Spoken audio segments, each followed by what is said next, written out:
Bismillahirrahmanirrahim. Assalamualaikum warahmatullahi wabarakatuh.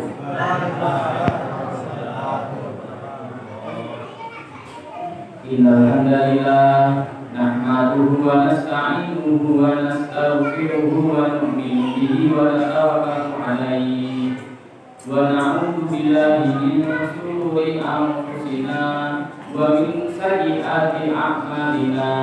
May yahdihillahu fala mudilla lahu wa may yudlilhu fala hadiya lahu. Asyhadu an la ilaha illallah wahdahu la syarika lahu wa asyhadu anna Muhammadan abduhu wa rasuluh. Wa qala Allah ta'ala fil Qur'anil Karim, a'udzu billahi minasy syaithanir rajim. Innaka la tahdi man ahbabta walakinna Allah yahdi man yasha wa huwa a'lamu bil muhtadin. Wa qala Nabi sallallahu alaihi wasallam balighul amri wal ayat.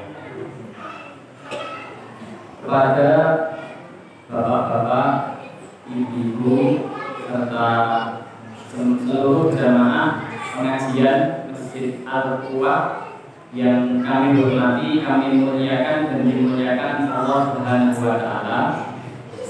Dari pun dari izin belajar matur. Kula mungkin kaget mendengar dari Mas Putra penjatah misi niki meleh kados iki ini. Kula pilih itu tahun pisan paling boten sampai kalih dari kados nembelan ibu misi meleh niki. Jadi nanti belajar matur mawon.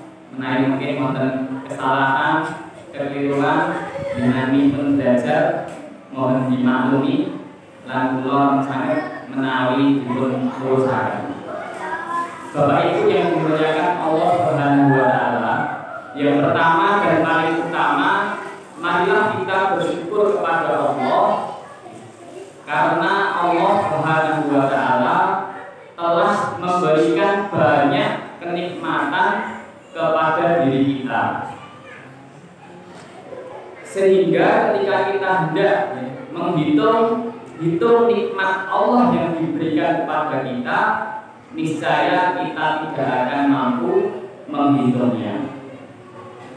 Allah Subhanahu wa taala sendiri berfirman di dalam Al-Qur'an, Quran surat An-Nahl surat yang ke-16 ayat 18. Di sebelumnya ayat ini sering diulang-ulang disampaikan oleh para penceramah, para khotib, para mubalik. Tetapi tidak masalah, para alim ulama menjelaskan ketika kita sering mendengar ayat-ayat yang familiar, maka tanamkan dalam diri kita sudah berapa banyak saya mendengar dan sudah seberapa banyak saya mengamalkan. Bukan malah sebaliknya, ketika mendengar ayat-ayat yang sering disampaikan, hati kita malah buru-buru wae, bosen, orang yang ampun. Tetapi kita tanamkan dalam diri kita, oh saya sudah mendengar berapa banyak dan sudah saya amalkan atau belum. Allah Subhanahu wa taala berfirman, wa in ta'uddu nikmatallahi la tuhsuha. Dan sekiranya apabila engkau hendak menghitung nikmat Allah, la tuhsuha, niscaya engkau tidak akan mampu menghitungnya karena saking banyaknya. Ibu, panjenengan setunggal dinten iki wau sampun umbah-umbah, sampun nyuci, sampun masak, sampun ngunjuk, sampun sirah nggih, sampun toyo ingkang panjenengan gunakaken sampun pinter-pinter ibu. Kathah nggih. Mboten saged ngetan. Niku nembe nikmat toyo derek nikmat sanesipun. Menika nunjukaken nggih bahwa nikmat Allah Subhanahu wa taala menika kathah sanget ingkang dipun paringaken dumateng kula panjenengan sami. Dan Allah Subhanahu wa taala juga tidak memerintahkan kita untuk menghitung. Tetapi perintahnya Allah Subhanahu wa taala apa? Terhadap nikmat-nikmat tersebut kita diperintahkan untuk bersyukur. Sebagaimana firman Allah Subhanahu wa taala dalam Quran surat Al-Baqarah ayat 152, "Fadkuruni atkurkum waskuruli wala takfurun." Fadkuruni atkurkum, ingatlah kamu kepadaku, niscaya aku ingat kepadamu. Waskuruli wala takfurun, dan bersyukurlah kamu kepadaku, janganlah kamu ingkari nikmatku. Jadi terhadap nikmat-nikmat tersebut kita diperintahkan untuk bersyukur. Syukur ada 3 yang sudah sering disampaikan. Yang pertama, syukur dalam hati.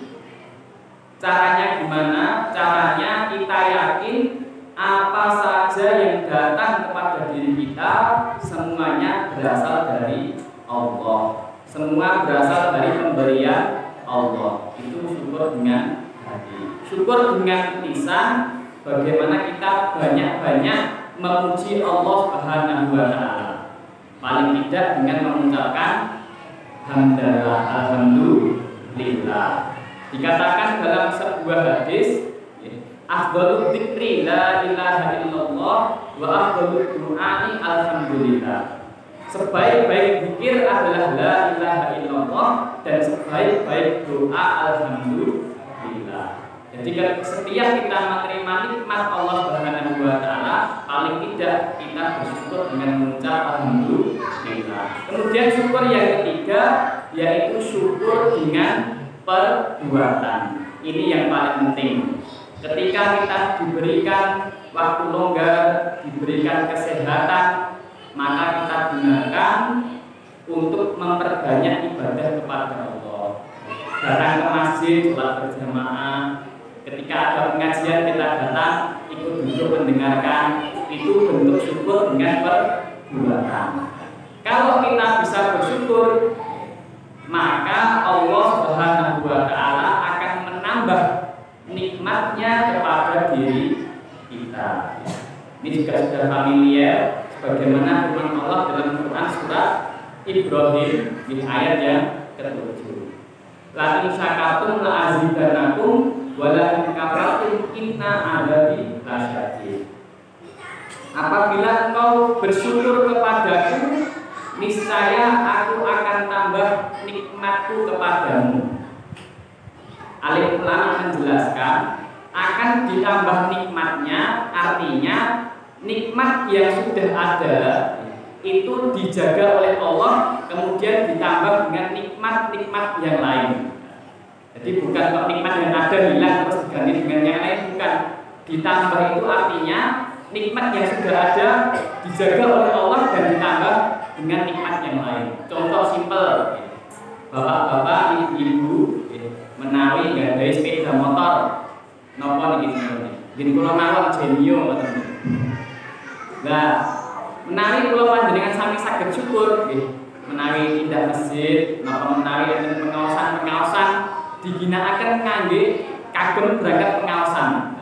Bentuk syukuripun ngoten. Lah insyaallah mengke Allah Subhanahu wa taala badhe nambah nikmat ingkang sanes. Mungkin menawi saged ditambahi enek napa sok mengke saged dipun tambahi kalian Allah mobil misalipun. Tanpa genuinipun ilang. Jadi genuine didol terus ganti sanes mboten. Tetapi genuinitasé mungkin dipun tambah nikmat-nikmat ingkang sanes. La azidanakum wa la kafartum illa adzabil syadid. Tetapi kalau engkau kufur, tidak mau bersyukur, maka sesungguhnya azab Allah Subhanahu wa taala sangatlah pedih. Jamaah yang dimuliakan Allah Subhanahu wa taala, perkara yang paling penting bagi seorang manusia niku napa? Napa? Perkawis ingkang paling penting kagem manusia niku napa?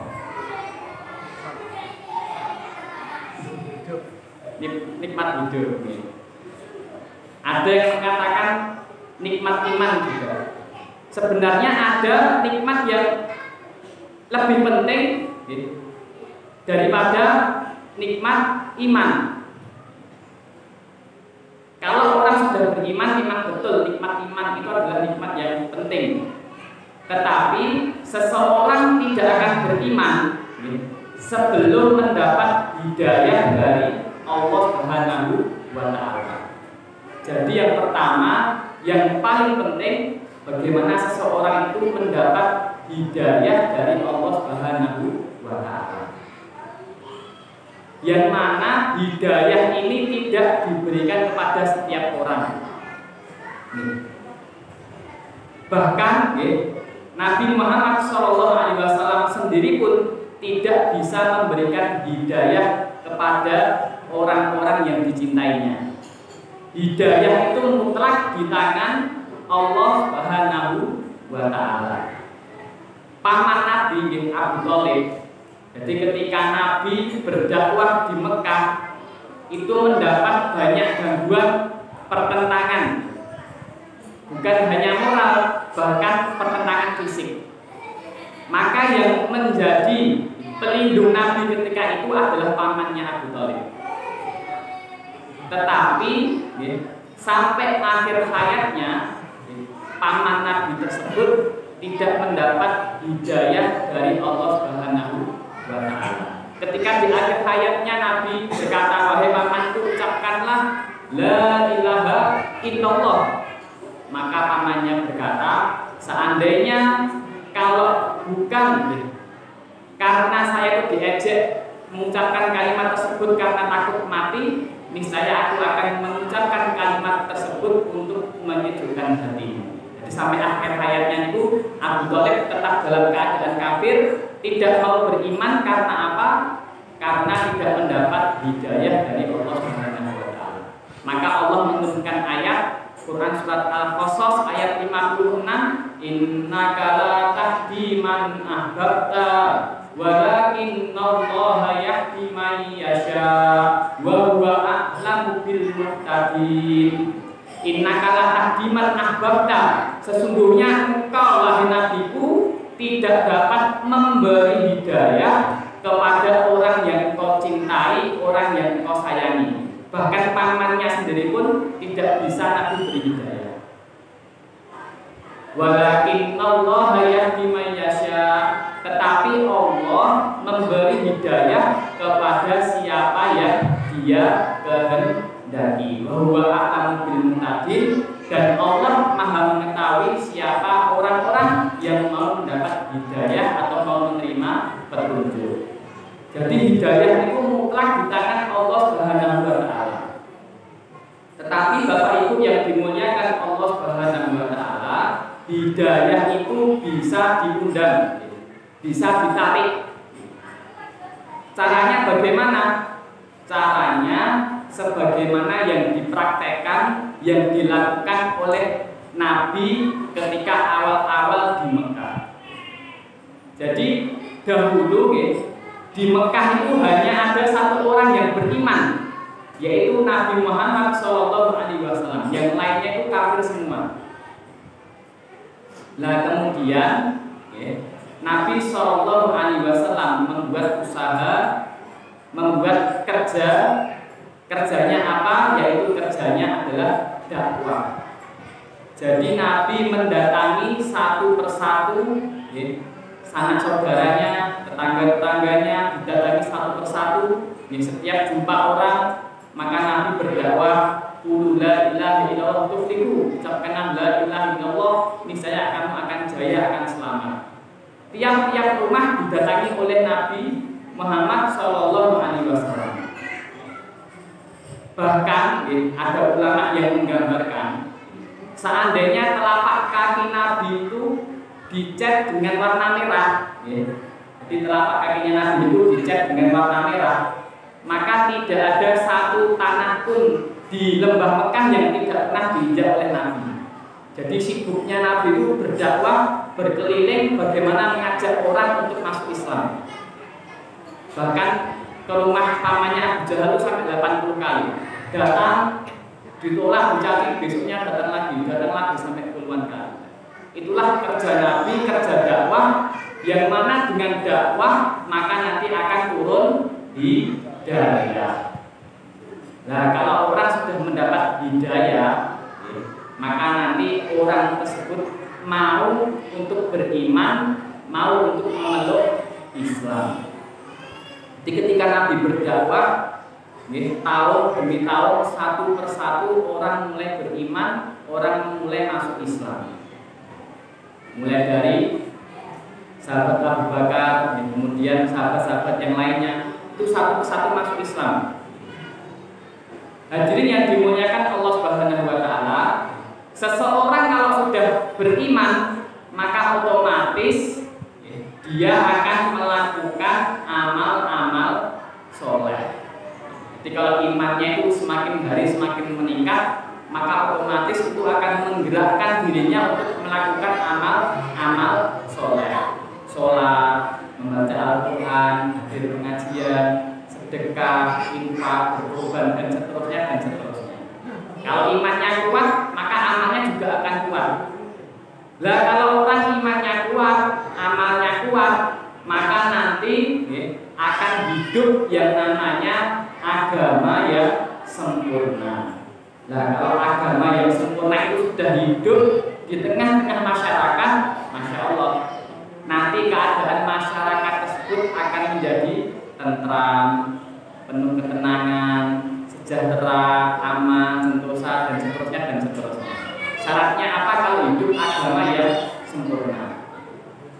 Maka tidak ada yang namanya kejahatan-kejahatan, pencurian, korupsi, kemudian apa yang musim terakhir kemarin nyampur minyak itu bensin, sehingga merugikan negara ribuan triliun itu tidak ada kalau agama hidup secara sempurna. Zaman Nabi dulu ada kisah. Jadi Ibnu Umar, sahabat Ibnu Umar itu sedang berkeliling di pinggiran kota. Maka berjumpa dengan seorang anak pengembala kambing. Ketemu dengan anak pengembala kambing. Maka Ibnu Umar ini berkata, "Wahai anak muda, kambingmu banyak sekali." Maka anak muda tadi berkata, "Ya Tuan, ini kambing milik majikan saya." Maka sahabat Ibnu Umar tadi itu pengen ngetes bagaimana kondisi iman anak tersebut. Maka dirayu. "Oh iya. Wahai anak muda, gimana kalau kambingmu tak beli satu, terus nanti kita sembelih, kita makan bareng, gimana?" Maka anak muda tadi berkata, "Oh jangan Tuan, ini kambing milik majikan saya. Nanti kalau majikan saya mau tahu, nanti bisa marah." Maka dirayu lagi oleh sahabat Ibnu Umar. "Tuanmu kan di kota, sedangkan kita di pinggir kota, di desa. Tuanmu gak akan tahu kalau kambingnya hilang satu karena kambingnya itu banyak. Kalaupun tuanmu tahu, nanti bilang saja dimakan serigala. Maka nanti tuanmu juga pasti akan memakluminya." Maka sang pemuda tadi berkata kepada sahabat Ibnu Umar, wajahnya itu memerah sambil marah. Maka berkata, "Fa'aina Allah?" Di mana Allah? Memang benar Tuan. Tuan saya sekarang ada di kota, tidak tahu apa yang saya lakukan. Tetapi Tuhannya Tuan saya itu senantiasa melihat saya dan mengetahui apa saja yang saya lakukan. Maka sahabat Ibnu Umar tadi gembira melihat keimanan seorang anak muda yang demikian hebatnya. Satu kisah lagi, suatu ketika Amirul Mukminin Umar bin Khattab niku kalau malam biasa berkeliling. Jadi seorang pemimpin Umar bin Khattab kalau malam itu senantiasa berkeliling lihat keadaan warganya. Maka ketika beristirahat di suatu rumah di sebelah tembok, bersandar di tembok, maka sahabat Ibnu Umar itu mendengar percakapan seorang ibu dan anak penjual susu. Jadi ceritanya ketika zaman Umar bin Khattab, beliau itu melarang mencampur susu dengan air. Itu aturan dari sahabat Ibnu Umar, melarang mencampur susu dengan air. Nah, ketika itu si penjual susu ini tadi hasil susunya itu sedikit. Ketika hari itu dapatnya cuma sedikit. Maka ibunya itu berkata kepada anak perempuannya tadi, yang harus menjadi catatan, ibu ini bukan mau ngajari elek anaknya, tidak. Tetapi ibu ini sudah paham, anaknya itu sudah umur, sudah siap untuk dinikahkan. Maka sebelum dipinang oleh orang lain, ibu itu pengen tahu bagaimana keimanan anaknya. Maka ibunya berkata, wahai anakku, hasil susu kita hari ini sedikit. Bagaimana kalau kita campur dengan air supaya jadi banyak? Maka anaknya berkata, oh jangan ibu, itu dilarang oleh Amirul Mukminin. Nanti kalau Amirul Mukminin tahu, nanti Amirul Mukminin bisa marah. Maka ibunya berkata, Amirul Mukminin sekarang sedang tidur di rumahnya, nggak akan tahu, padahal tadi sedang mendengarkan di balik temboknya. Maka anaknya berkata, wahai ibu, memang benar Amirul Mukminin sekarang sedang tidur di rumahnya, tetapi Tuhannya Amirul Mukminin tidak pernah tidur, senantiasa bangun dan mengetahui apa yang dikerjakan oleh hambanya. Maka Umar bin Khattab yang mendengar diam-diam dari balik tembok tadi pulang. Maka pagi harinya memerintahkan kepada anaknya, namanya Asim, wahai Asim, diceritakan kejadian tadi malam. Kemudian anaknya itu disuruh menemui penjual susu tadi. Maka disuruh melamar anak gadisnya. Singkat cerita, dilamar, nikah, kemudian melahirkan seorang anak yang luar biasa, yang menjadi calon khalifah yang luar biasa, yaitu adalah Umar bin Abdul Aziz. Inilah jamaah yang dimuliakan Allah Subhanahu wa Ta'ala. Kalau agama yang sempurna hidup dalam suatu masyarakat, maka yang ada itu ketentraman. Gak ada ke orang ngapusi, korupsi, saling membunuh, kemudian mengurangi timbangan, mencuri dan seterusnya, nggak bakal ada kalau agama yang sempurna hidup. Kalau agama yang sempurna hidup dalam masyarakat, maka nanti yang turun dari langit, yang keluar dari bumi adalah keberkahan demi keberkahan. Sebagaimana firman Allah, ya, seandainya penduduk suatu negeri itu beriman, amanu wa taqau, beriman dan bertakwa kepada Allah, artinya dalam penduduk tersebut hidup agama yang sempurna, la fatahna alaihim barakatin minas sama'i wal ardh, Allah akan turunkan keberkahan dari langit dan memunculkan keberkahan dari bumi. Syaratnya apa? Syaratnya hidup agama yang sempurna dalam kampung tersebut. Bagaimana supaya agama yang sempurna itu hidup? Syaratnya adalah orang tadi harus mendapat hidayah dulu dari Allah Subhanahu wa Ta'ala. Bagaimana supaya orang dapat hidayah? Maka harus ada orang yang mau berusaha, yaitu usaha kerja dakwah sebagaimana yang dahulu dipraktekkan oleh Nabi Muhammad SAW. Kalau ada orang yang dakwah, maka akan hidayah turun. Kalau orang dapat hidayah, maka orang akan beriman, beramal soleh.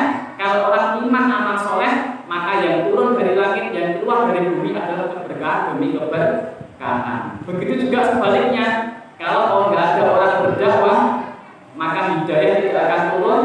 Orang beriman akan berkurang, sehingga agama rusak. Maka nanti yang turun bukan keberkahan, tetapi bencana demi bencana. Sebagai penutup, sebagai gambaran, jadi ulama menggambarkan, ini ada sebuah lumbung padi, kemudian isi penuh dengan padi, tetapi tidak ada orang yang usaha atas pertanian. Di hari demi hari padinya diambil, dimasak, dimakan, diambil, dimasak, dimakan, lama-lama habis boten.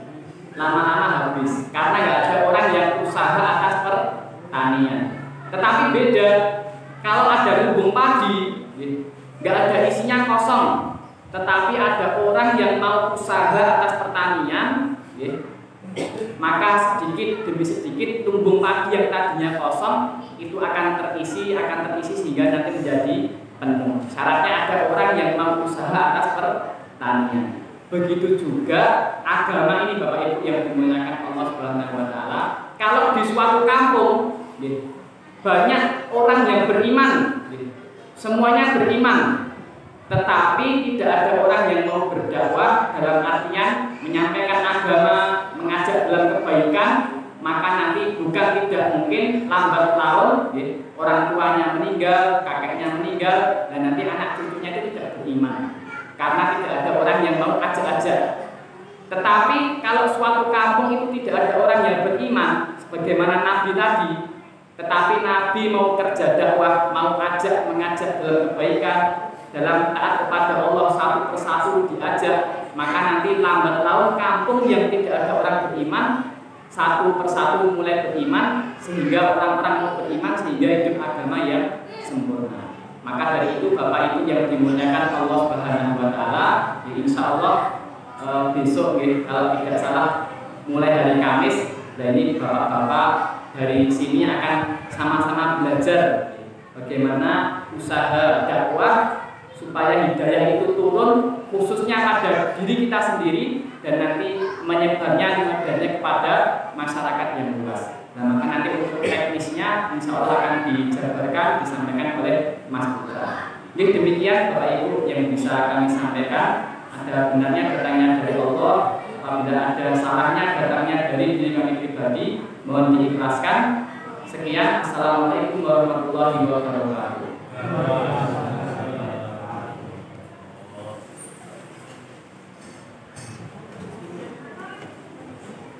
Bapak Ibu